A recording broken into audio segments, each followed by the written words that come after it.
ট্রেনে উঠে জানলার পাশের সিটটা পেয়ে গেলাম। বসে পড়ে মোবাইলটা বের করে হেডফোন কানে দিয়ে গান শুনছিলাম। আমার সামনের সিটে একজন বয়স্ক ভদ্রলোক বসেছিলেন। দুপুরের সময় ট্রেনে যাত্রী খুব কমই ছিল। হঠাৎ ট্রেনে টিকিট চেক করতে আসতে দেখে বয়স্ক ভদ্রলোকটি বেশ ভয় পেয়ে গেলেন। তার আবভাব দেখে আমি জিজ্ঞাসা করলাম, টিকিট কি কাটা হয়নি আপনার? ভদ্রলোকটি খুব শান্ত স্বরে বললেন, ট্রেন স্টেশনে ঢুকে যাওয়ায় টিকিট কাটার সময় পাইনি, আর আমার কাছে ফাইন দেওয়ার মতন টাকাও নেই। আমি তাকে অভয় দিয়ে বললাম, চিন্তা করবেন না, ফাইনের টাকাটা আমি দিয়ে দেব। আমার কথাটা শুনে দেখলাম তিনি খুব আনন্দিত হলেন, কিন্তু টিটিকে দেখলাম কোনো কারণবশত আমাদের কাছে টিকিট চেক করতে না এসে হিজলি স্টেশনে নেমে পড়ল। যাই হোক, আমি তাকে জিজ্ঞাসা করলাম, কোথায় যাবেন? বয়স্ক লোকটি একটু ভাবনায় যেন পড়ে গেলেন।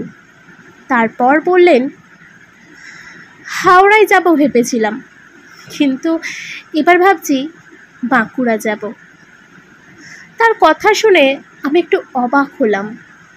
তিনি বললেন, জানো মা, আমার নাম বীরেন মণ্ডল। আমি একটা কোম্পানিতে কাজ করতাম।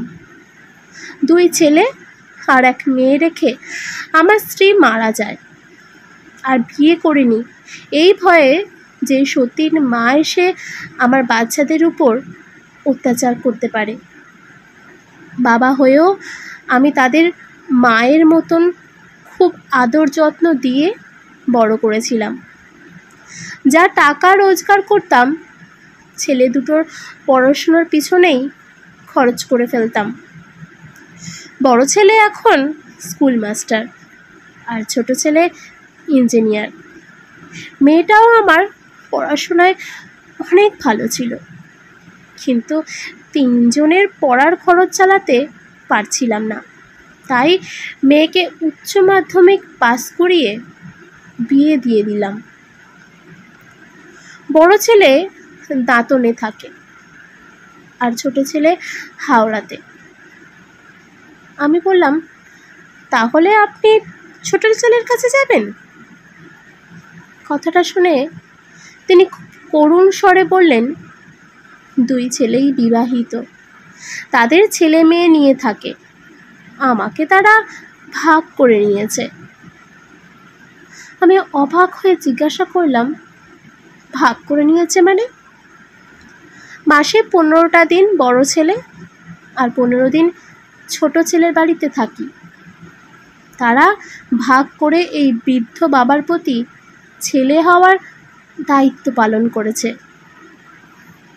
ছোট ছেলের বাড়িতেই ছিলাম। শরীরটা খুব খারাপ ছিল, কিন্তু 15 দিন হয়ে গিয়েছিল।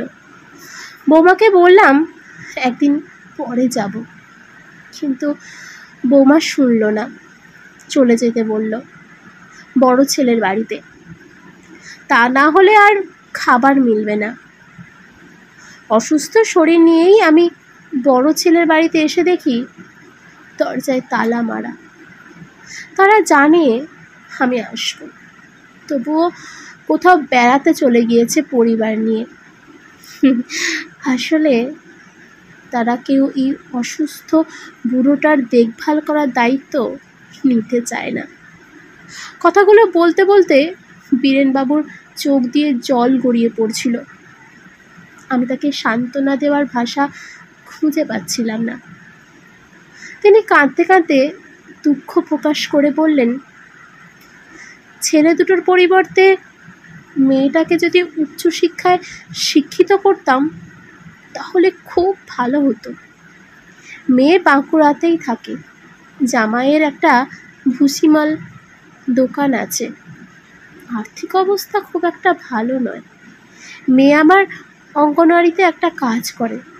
অনেকবার ডেকেছে, বাবা তুমি আমাদের বাড়িতে এসে থাকো।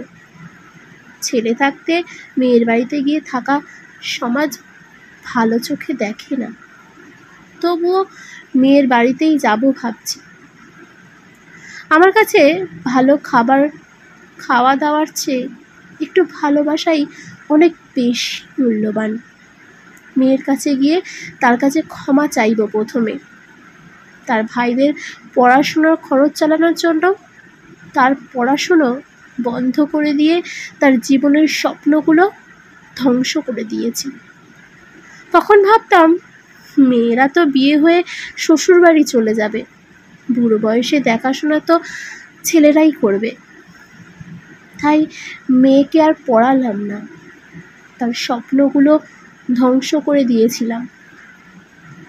বীরেনবাবুর কথাগুলো শুনে খুব কষ্ট হচ্ছিল। মনে মনে বললাম, বাবা মায়ের দায়িত্ব ছেলে মেয়ে যতদিন না সমানভাবে বহন করতে শিখবে, ততদিন হয়তো সমাজে নিজেদের ছেলে মেয়ের প্রতি বাবা মায়ের ধারণা বীরেনবাবুর মতনই থাকবে।